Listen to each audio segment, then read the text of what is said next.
What if the stranger you served was the key to unlocking your true potential? For 27-year-old waitress Anna Petrova, a single sentence spoken in flawless foreign languages turned her world upside down.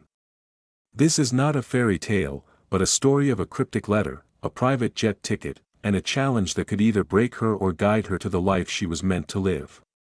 The rich aroma of freshly ground coffee beans and warm apple strudel was the perfume of Anna Petrova's existence. It clung to her dark hair, her simple black uniform, and the tired lines around her 27-year-old eyes. She worked at the Golden Barista, a cozy café in Munich's Maximilianstrasse, a place that tried to capture old-world charm with its exposed brick walls and vintage copper espresso machine. It was purgatory for the city's aspiring artists, writers, and in Anna's case, forgotten scholars. Each morning she would tie her apron, the fabric soft from countless washes, and paste on a smile that rarely reached her eyes. She was efficient, polite, and almost invisible, the perfect waitress. No one scanning their financial newspapers or complaining about their cappuccino foam would ever guess that Anna could recite passages from classic literature in multiple languages, or debate the nuances of European philosophy.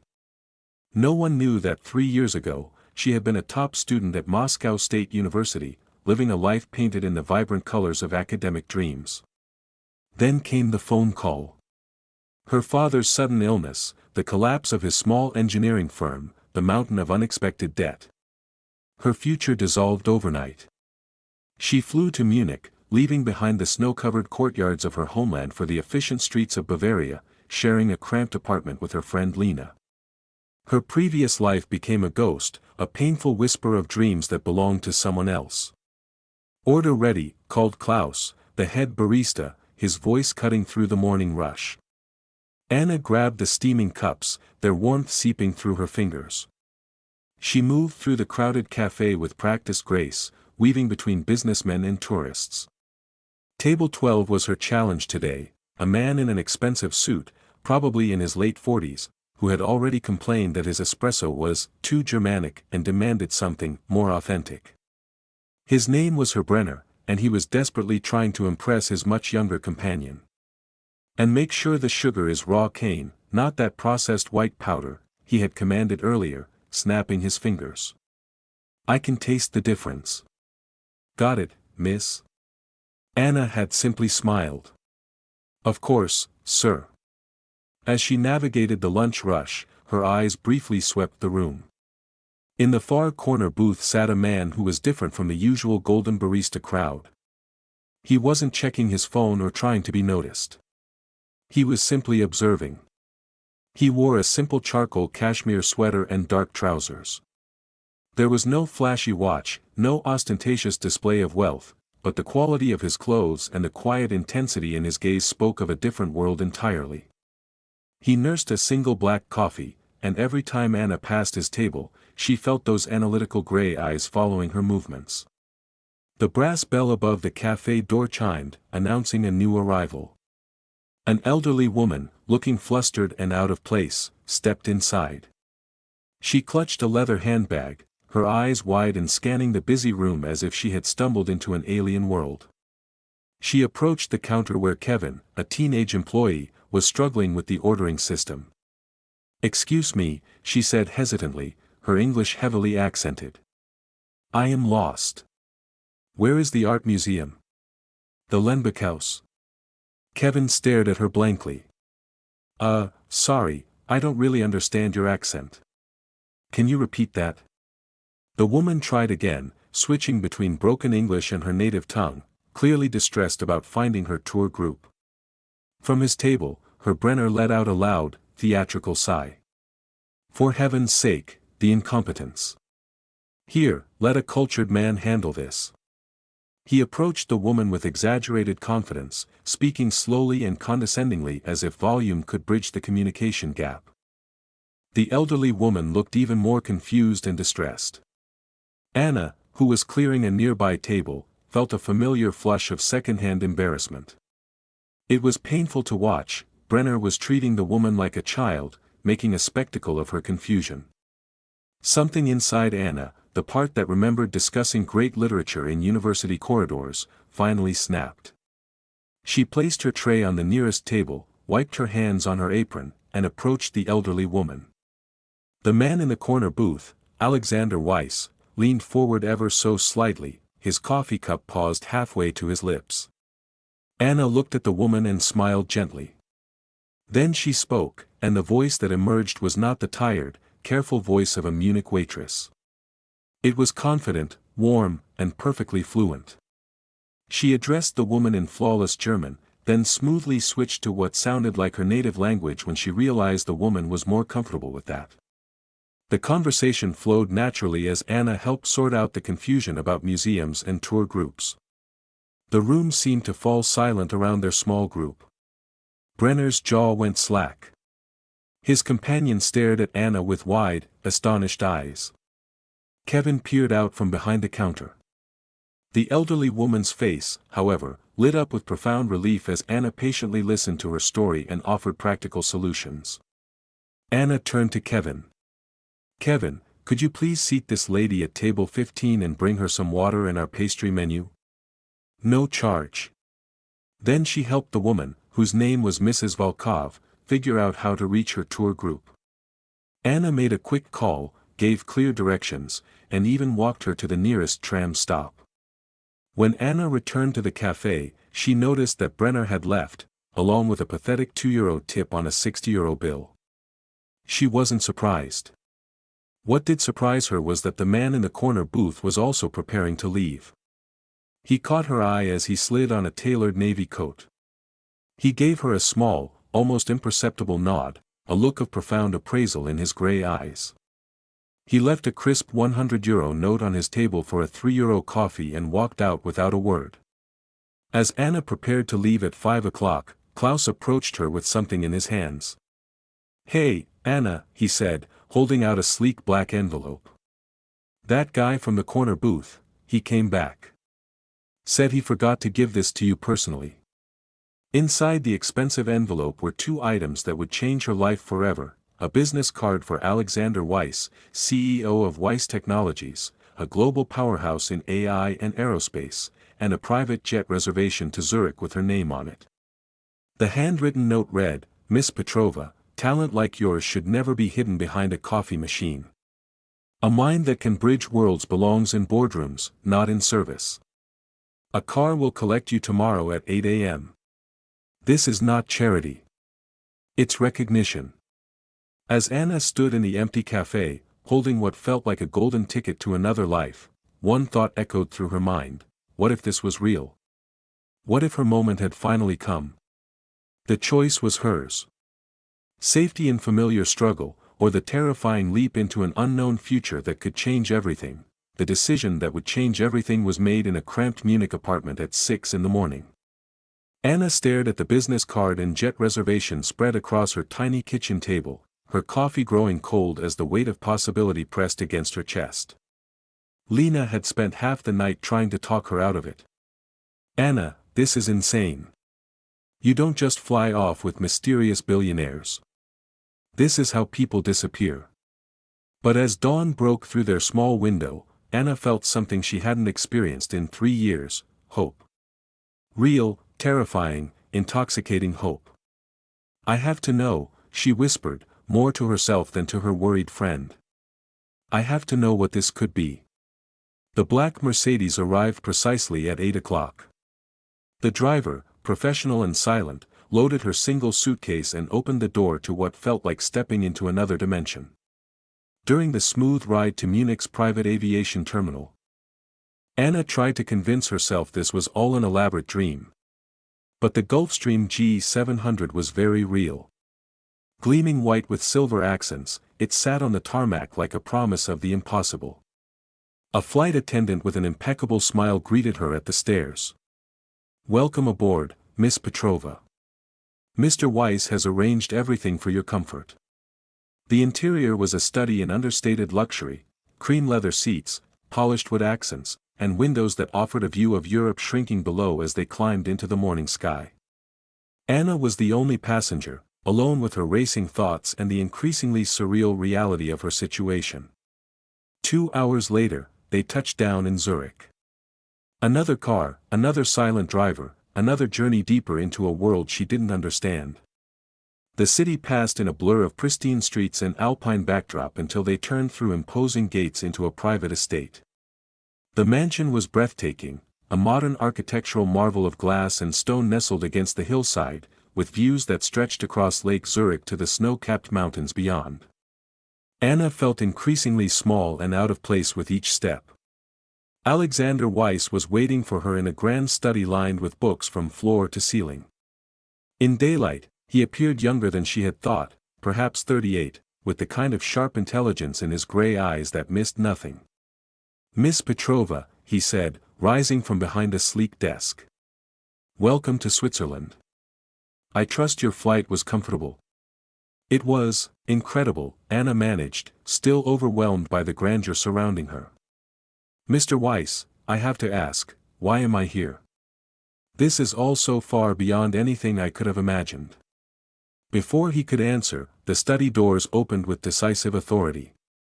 A tall woman entered, her heels clicking against the polished floor with military precision. She was strikingly beautiful in an intimidating way, with platinum blonde hair pulled back severely and ice-blue eyes that immediately assessed Anna with cool calculation. "Alexander, you're 15 minutes late for the Morrison preliminary," she said crisply, her accent a perfect blend of Swiss precision and American business school authority. She paused, looking at Anna with barely concealed skepticism. "Is this her? The waitress?" Alexander's expression remained neutral. "Anna Petrova, meet Katerina Weiss, our chief operating officer." "Katerina, this is Miss Petrova." Katerina offered a smile that was as sharp as winter frost. "A pleasure, though I confess I'm curious to see what a coffee shop employee can bring to a $2.7 billion acquisition." The insult landed like a physical blow, but Anna held her ground. She had dealt with condescension before, from customers, from classmates who looked down on her part-time jobs, from a world that seemed determined to judge her by her circumstances rather than her capabilities. "I may not have corporate experience," Anna replied evenly, "but I understand people. I understand culture. And I understand that sometimes the most important negotiations happen between hearts and minds, not just balance sheets." Katerina's eyebrows rose slightly, as if Anna were an interesting specimen under a microscope. Alexander, however, looked pleased. "Exactly why you're here," he said. "Let me explain the situation, Miss Petrova. Weiss Technologies has been attempting to acquire a company for the past 18 months. Maison Muller, perhaps you know the name?" Anna nodded. Everyone knew Maison Muller. The legendary French luxury house had been creating exquisite leather goods and perfumes for over 2 centuries. They were the epitome of old-world craftsmanship and European elegance. "The Muller family has resisted every approach," Alexander continued. "They view us as American tech vultures who would destroy their heritage for profit. We've sent our best negotiators, lawyers, and executives. They've all been politely but firmly dismissed." Katerina picked up the explanation, her tone making clear her skepticism about Anna's potential contribution. "The current matriarch, Madame Claire Muller, is particularly traditional. She believes technology and luxury are incompatible. Our last team was asked to leave because one of our lawyers wore sneakers to a meeting. We need someone who can bridge that gap," Alexander said, leaning forward. "Someone who understands both worlds, the efficiency and innovation of modern business, and the respect for tradition and culture that defines European luxury. Someone who can speak their language, literally and figuratively." Anna felt a chill of understanding. "You want me to be your cultural translator?" "More than that," Alexander said. "I want you to be our bridge. In that cafe, I saw something rare, genuine empathy combined with quick thinking and cultural fluency. You didn't just help that elderly woman because it was your job. You helped her because you understood what she was experiencing." The next 3 days were the most intense education of Anna's life. She was given an office in Weiss Technologies' Zurich headquarters, a glass and steel temple to innovation with views that made her dizzy. Her desk was buried under market analyses, financial reports, legal documents, and most importantly, a comprehensive dossier on the Muller family. She learned that Claire Muller was 74 years old, a widow who had run the company with absolute authority for 30 years. The dossier painted her as brilliant, uncompromising, and fiercely protective of her family's two-century legacy. Previous acquisition attempts by other companies had failed spectacularly. One CEO was reportedly banned for life after suggesting they could streamline the antiquated production methods. Katerina made her disdain for the situation crystal clear with daily visits to Anna's office. "Do you even understand what EBITDA means, Miss Petrova?" she would ask with barely concealed contempt. "No," Anna would admit honestly. "But I know that Madame Muller's great-great-grandmother was the first woman to create leather goods for Napoleon's court. I know that she sees her company not as a business but as a guardian of French artisanal heritage. Perhaps that matters more than earnings before interest, taxes, depreciation, and amortization." The response would leave Katerina momentarily speechless, which gave Anna small but significant satisfaction. The day of the meeting arrived with the weight of a final examination. A stylist, summoned by Alexander, had provided Anna with an elegant navy blue dress by a discreet French designer, understated, respectful, the stylist had advised. Never compete with their sophistication. Complement it. The drive to Paris felt like traveling back in time. Maison Muller's flagship store occupied a grand hotel particulier on the Place Vendôme, its limestone facade speaking of centuries of refinement.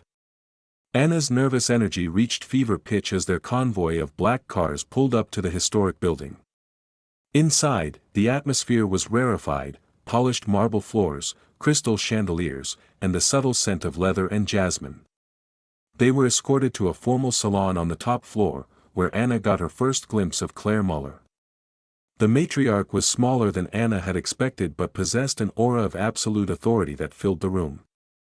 Her silver hair was perfectly coiffed, her dark eyes sharp with intelligence, and she wore a simple but exquisite black dress that probably cost more than Anna had earned in a year.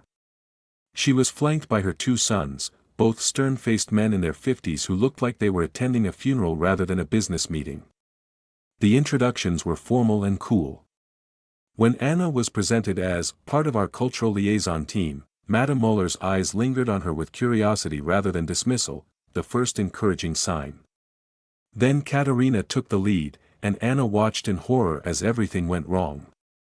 Katerina's presentation was flawless from a corporate perspective, sleek slides about market penetration, synergies, and global expansion opportunities. She spoke with cold precision about leveraging the Muller brand across digital platforms and emerging markets. Every word was perfectly calculated to appeal to shareholders and business analysts. And every word was a knife in the heart of everything the Muller family held sacred. After 15 minutes, Madame Muller raised a delicate, age-spotted hand. The gesture was small, but it commanded absolute silence. "Enough, Mademoiselle Weiss," she said, her voice soft but carrying immense authority. "I have heard these words before. They are empty numbers on a page. You speak of expanding our brand as if it were a chain of coffee shops. You do not understand what we do here. The soul." Katerina's professional smile tightened.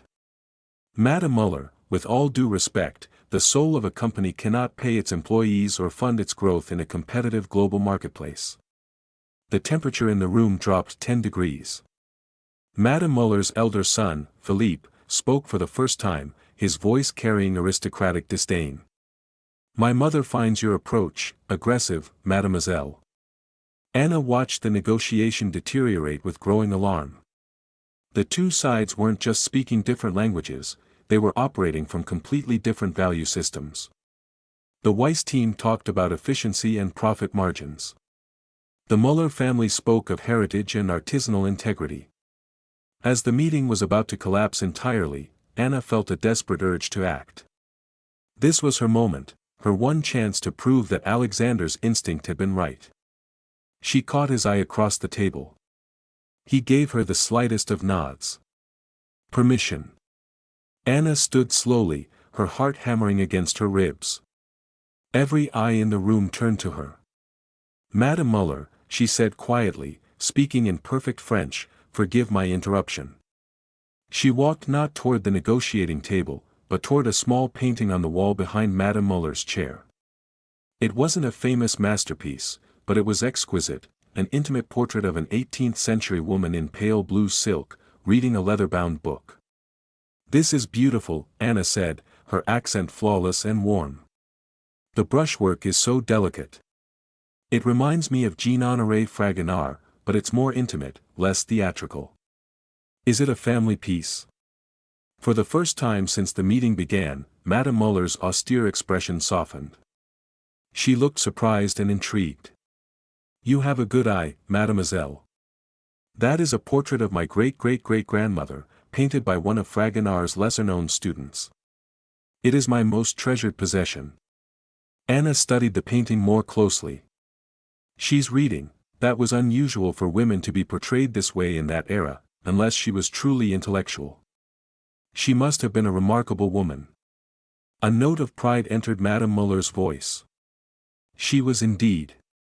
Marie-Claire Muller convinced her husband, a simple saddlemaker, to create the First Lady's handbag for Queen Marie Antoinette's court. She was the true founder of our house.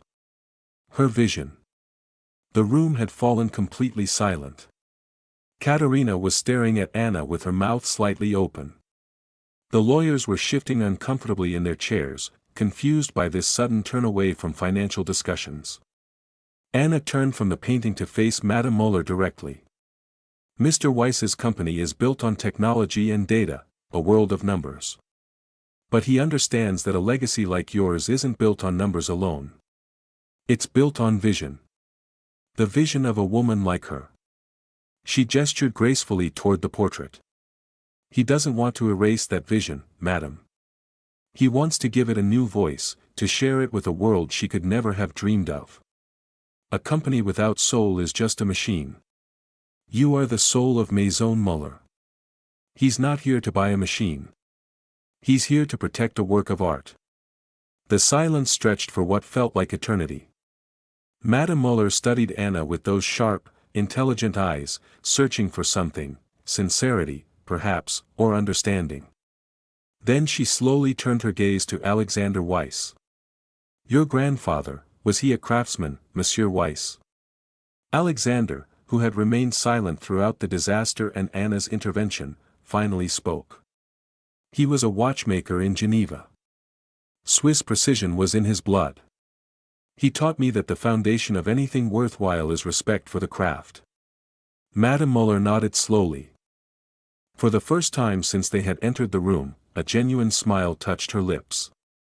"Perhaps," she said carefully, "we might have tea next week. Just you and me." She paused, her eyes finding Anna again. "And you will bring Mademoiselle Petrova. We will speak of vision, not numbers." The walk back to their cars felt surreal. The Weiss Technologies team was buzzing with excitement. For the first time in 18 months, they had made real progress. They had secured a second meeting, and more importantly, they had found a way through Madame Muller's defenses. Katerina was conspicuously silent, her expression a thunderstorm of shock and resentment. As they got into the car, she finally turned to Anna. "That was unexpected," she said, her voice carefully controlled. "A lucky intuition about an old painting." "It wasn't luck," Alexander said firmly before Anna could respond. He looked at Anna with undisguised admiration. "It was exactly what I hoped for." She listened. She understood. She found the bridge. As their car pulled away from Place Vendôme, Anna caught her reflection in the window. The woman looking back at her was still recognizable, but something fundamental had changed. She was no longer just a waitress who had stumbled into an impossible situation. She had become exactly what Alexander had seen in her that day in Munich, a bridge between worlds, a translator of not just languages but dreams and values. And for the first time in 3 years, Anna Petrova felt like she was exactly where she was meant to be. The private tea with Madame Claire Muller was scheduled for the following Thursday at her family's private residence in the 16th arrondissement of Paris. For 5 days, Anna lived in a state of controlled anxiety, knowing that this single afternoon could determine not just the success of the acquisition, but the trajectory of her entire life. Alexander had arranged for her to stay at the George V Hotel, where she spent hours preparing in a suite that cost more per night than she used to earn in a month. She studied every detail about French luxury traditions, practiced conversations in her mind, and tried to ignore the growing weight of expectation pressing down on her shoulders. Remember, Alexander had told her during their final briefing, this isn't about convincing her to sell. It's about earning her trust. If she trusts us, the business details will follow naturally. But trust, Anna was learning, was the most fragile currency in the world of high-stakes negotiations. The Muller family mansion occupied an entire corner of the prestigious Avenue Foch, its elegant Belle Époque facade speaking of old money and older traditions.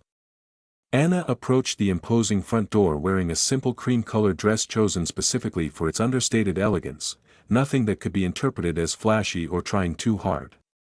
Madame Muller received her in a salon that was like stepping into a living museum. Persian carpets covered polished parquet floors, while portraits of ancestors gazed down from silk-covered walls. The scent of jasmine tea mixed with the subtle fragrance of aged leather from the antique furniture. Mademoiselle Petrova, Madame Muller said, rising from a Louis XVI chair with surprising grace for her age. She wore a perfectly tailored charcoal suit that probably cost more than Anna's entire wardrobe. "How kind of you to join me for tea." For the first hour, they spoke only in French, and Anna felt herself relaxing as the conversation flowed naturally from art to literature to travel. Madame Muller was a brilliant conversationalist, well-read and surprisingly funny when she chose to be. She told stories about traveling the world to source rare materials for her company's creations, about meeting interesting characters in Morocco and India, about the challenges of maintaining traditional craftsmanship in an increasingly automated world. Anna found herself genuinely enjoying the afternoon, almost forgetting that this was supposed to be a business meeting disguised as social courtesy. It was Madame Muller who finally brought the conversation around to more serious matters. "Tell me, mademoiselle," she said, setting down her delicate Sèvres teacup, "what is your honest opinion of my company's situation? I suspect you have studied us quite thoroughly." Anna had prepared for this question, but sitting across from this formidable woman, corporate talking points felt hollow and dishonest. Instead, she chose to speak from the heart. "I think you're facing an impossible choice," Anna said carefully. "You could continue exactly as you have for 2 centuries, preserving every tradition perfectly, but risk becoming irrelevant to a world that's changing faster than ever. Or you could modernize aggressively and risk losing the very essence that makes your company special." Madame Muller's eyes sharpened with interest. "And what would you suggest?" "I would suggest that true preservation sometimes requires transformation. Your great-great-great-grandmother didn't preserve the saddle-making tradition, she transformed it into something new and extraordinary. She kept the spirit while changing the form." "An interesting perspective," Madame Muller mused. "And how does Monsieur Weiss's technology company fit into this philosophy?" This was the crucial moment. Anna took a breath and spoke with quiet conviction. "Because they understand that technology should serve human values, not replace them. I've spent the week studying both companies, and I believe there's a way to amplify your heritage rather than diminish it. Imagine being able to tell the story of every handbag's creation, which artisan crafted it, what region the leather came from, how the hardware was forged.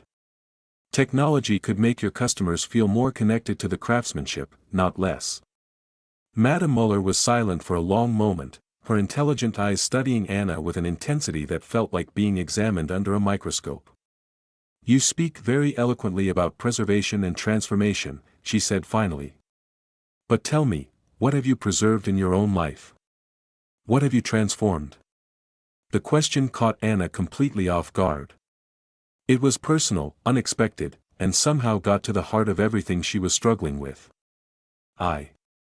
Anna hesitated, then decided that honesty was her only option. "I've been trying to preserve who I was, a student, a scholar, someone with intellectual ambitions. But that person belonged to a life I lost 3 years ago.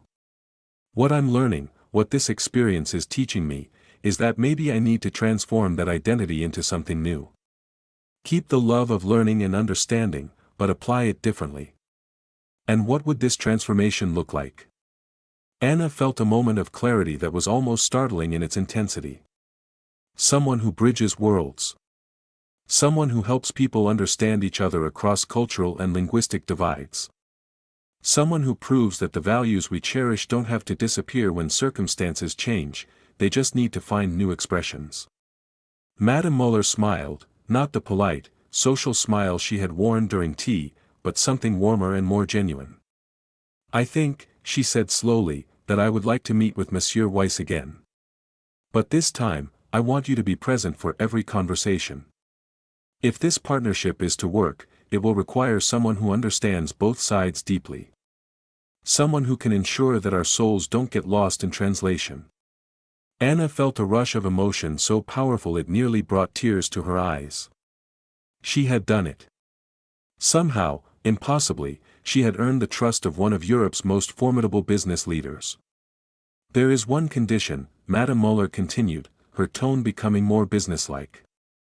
I want to see how your approach works in practice. Next week, we're having our annual meeting with our master craftspeople, the artisans who actually create our products. Many of them speak only regional dialects, some are quite traditional in their thinking. If you can help facilitate a conversation between them and Monsieur Weiss's technical team about preserving traditional methods while incorporating new efficiencies, then perhaps we can move forward. Anna nodded eagerly. I would be honored to help with that. As she prepared to leave, Madame Muller walked her to the door personally, a gesture that felt significant. Mademoiselle Petrova, she said, may I offer you some advice? You have a gift for seeing the human elements in business situations. Don't let the corporate world convince you that numbers are more important than souls. We need more people who remember that companies are made of people, not spreadsheets.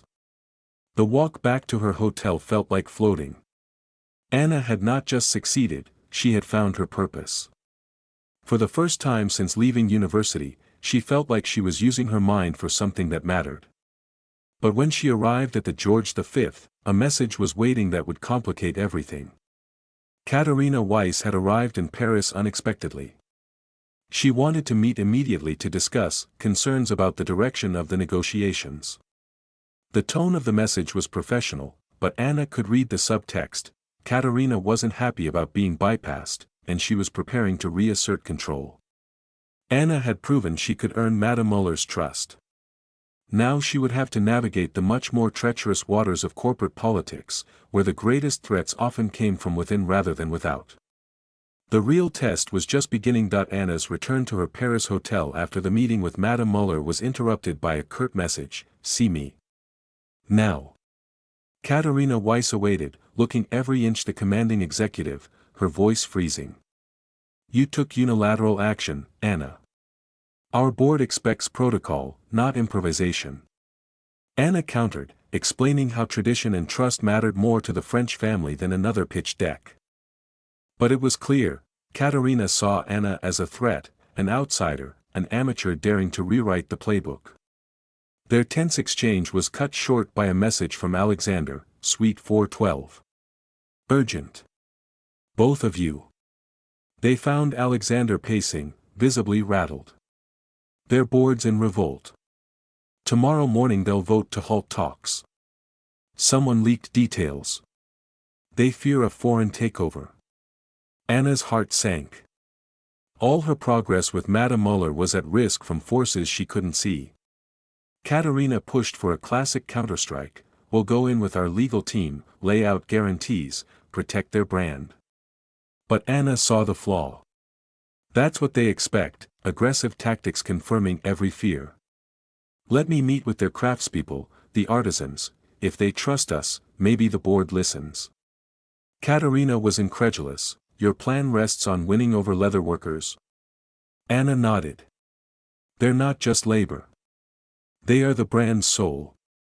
Alexander, watching the standoff, surprised them both. Anna meets the craftspeople. Katharina, prep contingency plans. Anna felt the weight, her career would rise or fall on her ability to bridge centuries-old tradition and modern ambition. The next morning, accompanied by a nervous junior executive, Anna entered the Maison Muller atelier. Echoes of steady work, hammers shaping leather, voices murmuring in regional dialect, filled the vaulted space. The artisans eyed her with cautious curiosity, some crossing arms protectively. Anna could feel their skepticism. "We hear you want to change everything. Make us faster, replace us with machines." Anna shook her head, switching deftly between French and German, sometimes even Italian as their head glovemaker demanded. "No one can do what you do by hand. We want to ask about your process, what's essential, what would help you, not replace you." Gradually, the mood shifted. Older craftsmen loosened, sharing secrets, a particular way to cut fine calfskin, stories of ancestors who fled wars but brought their artistry. Anna took careful notes and, most importantly, listened. She asked what needed protecting most. "Our standards," replied the forewoman. "Speed kills quality." Another spoke of pride, each bag bearing its creator's initials, a silent legacy. Anna promised, "Modern technology should help tell your story, not erase it. Imagine every product carrying a history, showing the world your names, your methods, your artistry." For hours, Anna facilitated, translating not just language but value. The artisans, seeing their craft honored, thawed. Some invited her to see new designs hidden in old drawers, one gave her a scrap of rare leather, a token of mutual trust. Afterwards, Anna met with Philippe Muller, the skeptical son. "You don't want this deal because you think we want your label, not your soul," she said. "But the world wants authenticity. Your future lies in showing what makes every piece unique. Weiss Technologies is ready to invest in that story." Philippe hesitated, but Anna's detailed recounting of the artisan's wishes and worries struck a chord. He agreed to bring Anna's insights to the board, but warned, "It's still a tough fight." Board day dawned with tense faces. Katerina arrived with decks, graphs, legal teams on standby. Anna, alone, stood to speak first. She told the story of each section of the atelier, the master who remembered handcrafting a bag for a post-war queen, the apprentice preserving a dying embroidery technique. She proposed a pilot project, digital storytelling, not global overexpansion. "Let's protect the brand together," she finished, "by making your legacy its greatest asset." Silence, then whispers, then questions. By noon, the consensus had shifted. The board wasn't cheering, but they were thinking. Madame Muller offered a rare approving nod. "Today, we saw understanding, maybe something new can be built from old foundations." Katerina, watching from the sidelines, was forced to concede privately to Anna, "That was more than I expected. For now, keep leading the dialogue. But don't forget, in this world no good deed is ever unchallenged." Anna realized she'd not just saved the deal, she'd changed what it meant. The battle for trust was just beginning. But for the first time, tradition and innovation were on the same side. The tentative success with Madame Muller brought unexpected challenges. Anna's days at Weiss Technologies' Zurich headquarters were filled with corporate intrigue she hadn't anticipated. Through the floor-to-ceiling windows, the Alpine peaks seemed to mock the turbulent atmosphere inside. Katerina Weiss had returned from Paris with renewed determination to reassert her authority. Her ice-blue eyes followed Anna's movements with predatory focus, as if waiting for the perfect moment to strike. Every meeting, every decision was scrutinized with military precision. "Your little tea party was charming," Katerina remarked during a strategy session, "but now comes the real work. Legal structures, financial frameworks, regulatory compliance. This isn't about emotional connections anymore." But Alexander had begun seeing beyond spreadsheets and profit margins. The bond between him and Anna deepened as they navigated increasingly treacherous waters. He started seeking her counsel on matters far beyond the Muller acquisition, recognizing something invaluable in her perspective. Their growing partnership was interrupted by an anonymous email that chilled both their blood. "Someone inside is feeding information to competitors. The deal is compromised. Trust no one. Suddenly, every conversation felt monitored, every document potentially leaked. Corporate espionage wasn't just a movie concept, it was their daily reality. Confidential files disappeared from secure servers, meeting notes vanished, and rival companies began making suspiciously informed counteroffers to Maison Muller. Anna arranged a clandestine meeting with the Muller artisans in Cologne's historic leather district, far from Zurich's corporate surveillance. The old workshop, with its medieval stone walls and smell of aged leather, felt like a sanctuary from the digital chaos consuming Weiss Technologies. The artisans' concerns had evolved beyond mere job security. Stories emerged of past acquisitions where traditional craftspeople had been gradually replaced by machines, their centuries-old techniques reduced to industrial processes. Fear lived in their weathered faces, fear of becoming museum pieces in their own workshops. "We've heard promises before," said Heinrich, the master leather worker whose family had served Maison Muller for 4 generations. "They speak of partnership, then comes efficiency experts, cost optimization, streamlining. Always the same end, we become unnecessary." Anna spent hours listening, translating not just languages but generations of accumulated wisdom and worry. She realized the acquisition's success depended not on corporate maneuvering, but on preserving the human soul of craftsmanship in an increasingly automated world. Meanwhile, the sabotage escalated. Alexander discovered his private communications were being monitored, his travel plans somehow known to competitors before his own assistants knew them. Trust became a luxury they couldn't afford.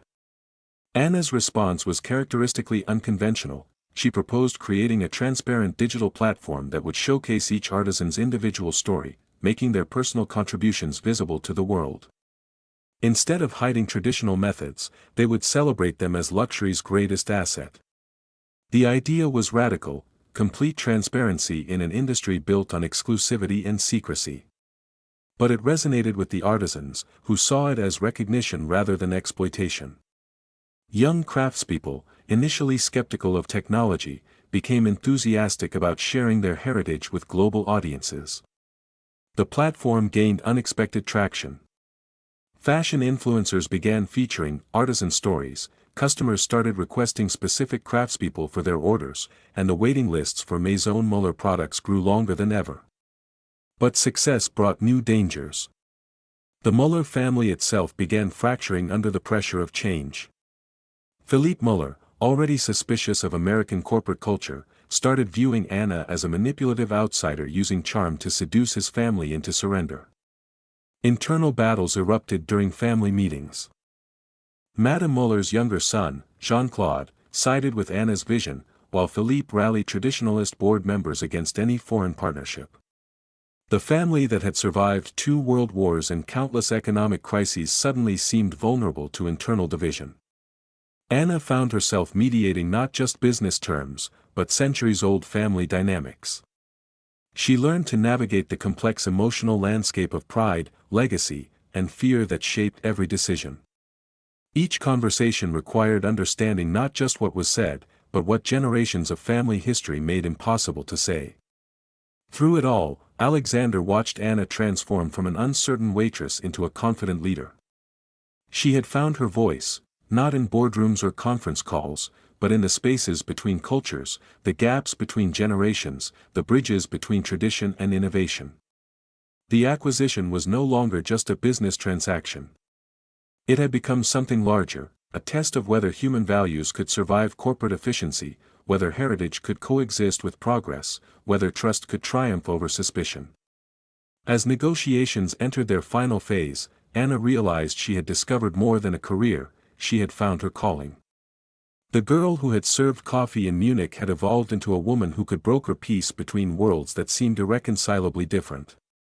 But the greatest challenges still lay ahead, and the anonymous warnings continued to arrive, reminding them that success would come only if they could identify the enemy within before the enemy destroyed everything they had built. The breaking point came at 3 a.m. with a phone call that shattered Anna's sleep and her faith in corporate loyalty. Alexander's voice was strained, barely controlled. "They have everything. Our entire negotiation strategy, confidential financial projections, even transcripts of private conversations with Madame Muller. Someone has been recording us. Anna sat up in her Zurich hotel room, instantly alert. The anonymous warnings had proven prophetic, but the scale of the betrayal was breathtaking. How much do they know? Everything that matters. Rival companies are already making counteroffers based on our exact approach. They're using your cultural strategy, Anna, the artisan stories, the heritage preservation angle. Someone has been feeding them our playbook page by page. The investigation that followed was swift and devastating. Digital forensics revealed a sophisticated surveillance operation that had been running for weeks. Meeting rooms bugged, emails intercepted, phones cloned. The technical precision suggested professional corporate espionage, not casual opportunism. But the human betrayal cut deeper than any technology could.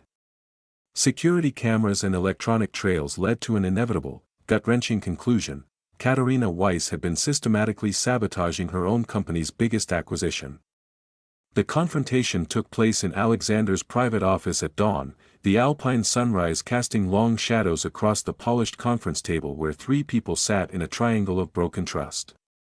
"You sold us out," Alexander said to his sister, his voice quiet with barely contained fury.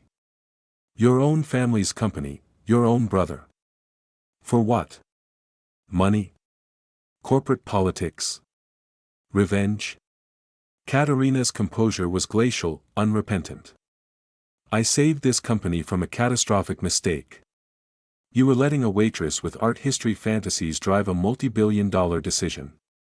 The Muller acquisition would have been a disaster, too much cultural baggage, too little financial return."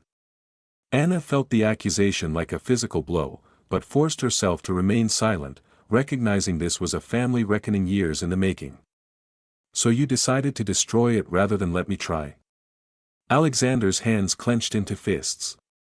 "You leaked confidential information to competitors, undermined months of negotiation, and tried to make Anna look like a naive amateur." "Anna is a naive amateur," Katharina shot back.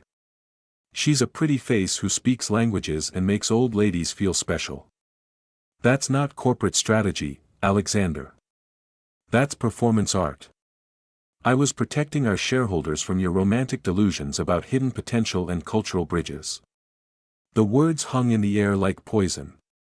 Anna realized this wasn't just about the Muller deal, it was about fundamental philosophies of business, about whether human connection mattered more than financial metrics, about whether transformation was possible or just another corporate fairy tale.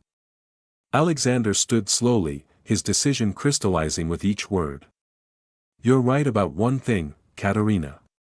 Anna was a waitress 6 weeks ago. A waitress who has accomplished more in 6 weeks than you have in 6 years. She didn't just save the Muller acquisition, she revolutionized how we think about cultural integration in global business." He turned to Anna, his gray eyes filled with something that looked like admiration mixed with regret. "The board will demand a full investigation. There will be lawsuits, regulatory inquiries, possible criminal charges. This will get ugly very quickly." Anna's mind raced through implications. Her name would be linked to corporate espionage scandals, her credibility questioned, her future uncertain. The career that had seemed so promising hours ago now felt like a house of cards collapsing. But Madame Muller's voice echoed in her memory, "Don't let the corporate world convince you that numbers are more important than souls." "What happens to the Muller deal?" Anna asked, surprised by the steadiness in her own voice. "Unknown," Alexander admitted. "The competitors have our strategy, but they don't have our relationship. The question is whether trust can survive this level of betrayal and media exposure." As if summoned by their conversation, Anna's phone buzzed with an international call. The caller ID showed, C. Muller. Anna answered with trepidation, putting the call on speaker. Madame Muller's voice was crisp, businesslike, but not hostile. "Mademoiselle Petrova, I have been reading some interesting articles in this morning's financial press.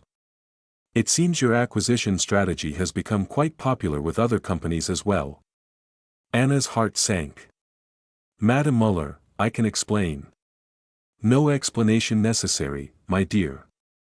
Corporate espionage is an old game, older than my company. But I have a question for you. Knowing what you know now about corporate loyalty and family betrayal, would you still recommend that we trust Weiss Technologies with our legacy? It was the ultimate test. Anna could feel Alexander's and Katerina's eyes boring into her, waiting for her answer. Her response would determine not just the deal's fate, but her own character. Yes, Anna said without hesitation. Because the betrayal came from fear, not malice. Fear that change would destroy what we're trying to preserve. But Madame Muller, you taught me that true preservation sometimes requires transformation. Alexander Weiss understands that. His sister does not. The question is whether you're willing to bet on the person who sees your company's soul, not just its market value. The silence stretched for long seconds before Madame Muller's laughter filled the room, warm, genuine, decisive. Then we have a deal to complete, don't we? But I have conditions. The negotiations will be conducted by you and Alexander alone. No lawyers, no corporate advisors, no family members who confuse protection with sabotage. Just two people who understand that business is ultimately about human trust. After the call ended, Alexander looked at Anna with undisguised respect. You just salvaged a multi-billion-dollar acquisition under impossible circumstances. You realize that, don't you? Anna nodded, finally understanding the magnitude of what had happened. She had survived corporate warfare, family betrayal, and media scrutiny to emerge not just intact, but stronger.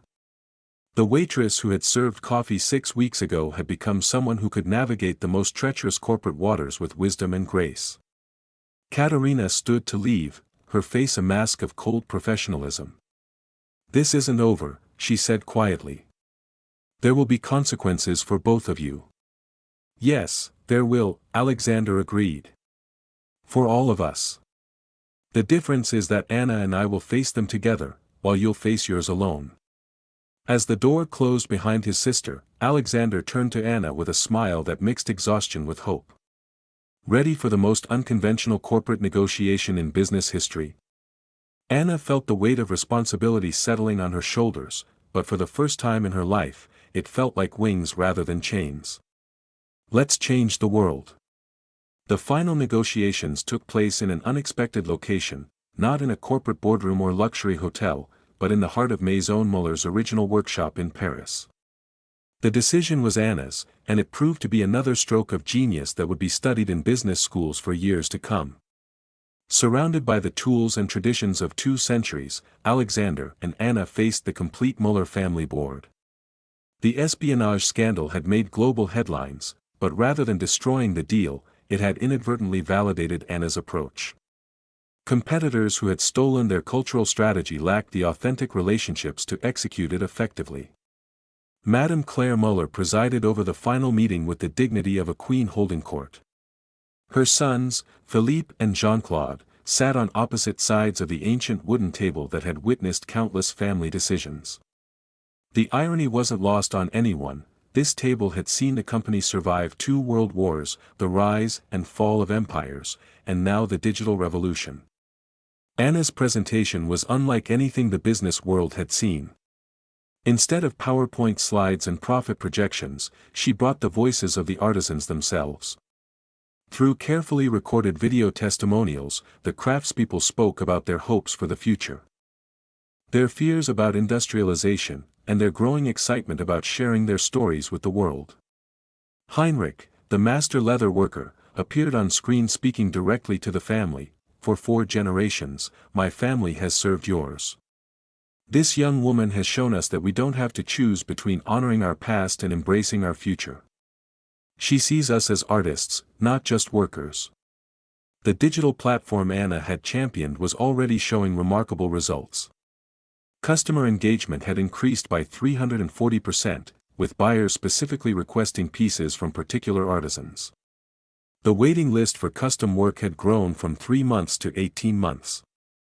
Most importantly, young people were applying to become apprentices at rates not seen in 50 years. Alexander spoke with quiet passion about the financial projections, but his numbers told a story of growth through authenticity rather than efficiency through automation. "This isn't just an acquisition," he said.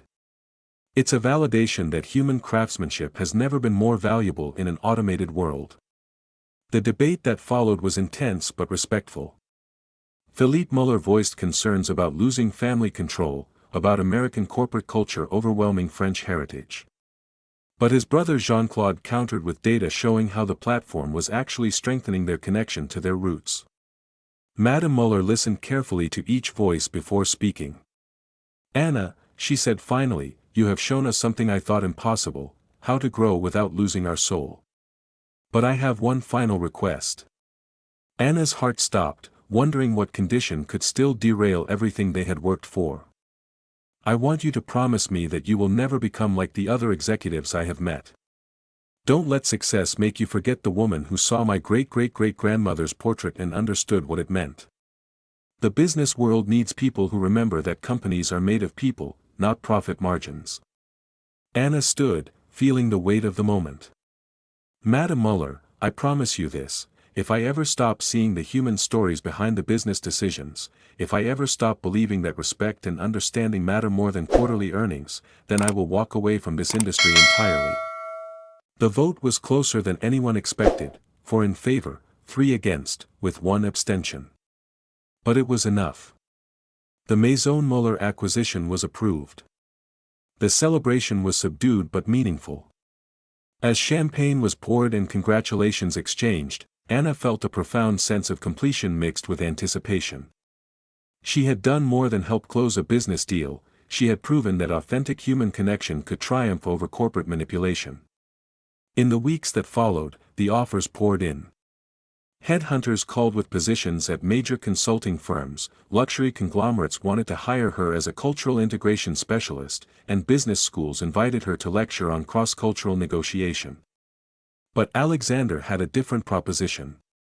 Over dinner at a quiet restaurant overlooking Lake Zurich, he laid out his vision for Anna's future with Weiss Technologies. "I want to create a new division," he said, "cultural integration and heritage preservation. You would be the global director, responsible for all our acquisitions involving traditional craftsmanship and family businesses. Your first task would be to identify other companies like Maison Muller, businesses that have soul but need help adapting to the modern world." Anna was quiet for a long moment, watching the lights reflect on the dark water. "What about Katerina?" "She's resigned. The board investigation found clear evidence of corporate sabotage. She'll likely face criminal charges, but that's her choice to deal with. My choice is whether to let her betrayal define this company's future or let your vision guide it." Anna accepted the position with conditions that would have seemed impossible weeks earlier. She wanted equity in the deals she helped close, a budget for supporting artisan education programs, and the freedom to operate according to her own principles rather than traditional corporate protocols. 6 months later, Anna Petrova stood before the World Economic Forum in Davos, addressing an audience of global business leaders about the future of authentic luxury in an automated world. The waitress who had served coffee in Munich was now recognized as one of Europe's most innovative business minds. But success hadn't changed her fundamental approach. She still insisted on meeting craftspeople in their workshops, still took time to understand family histories and cultural traditions, still believed that the best business decisions were rooted in human respect rather than financial models. The Maison Muller acquisition had become a case study taught at Harvard Business School, but Anna's real legacy was visible in the dozens of traditional companies that had followed their model. Artisans across Europe were documenting their techniques, young people were choosing apprenticeships over office jobs, and luxury goods were increasingly valued for their human stories rather than just their brand names. As Anna prepared for her next acquisition, a traditional Swiss watchmaking company whose third-generation owner was struggling to compete with smartwatches, she reflected on the improbable journey that had brought her here. From serving coffee to closing multi-billion-dollar deals, from feeling invisible to being recognized as a transformational leader, from doubting her own worth to knowing she could bridge any cultural divide. Anna Petrova had found her calling, and in doing so, she had helped an entire industry remember that the most valuable luxury of all was authentic human connection. The waitress had indeed become an executive, but more importantly, she had remained authentically herself, proof that transformation and integrity could coexist, that success didn't require sacrificing one's soul, and that sometimes the most unlikely people possess exactly the skills the world needs most. Her story continued to inspire others to look beyond their current circumstances and imagine what was possible when courage met opportunity, when cultural understanding trumped corporate arrogance, and when someone dared to believe that serving others, whether coffee or corporate strategy, was the highest form of leadership. The future stretched ahead, full of traditional companies needing bridges to modernity, full of artisans needing advocates, full of opportunities to prove that business could be both profitable and humane. Anna Petrova was ready for all of it.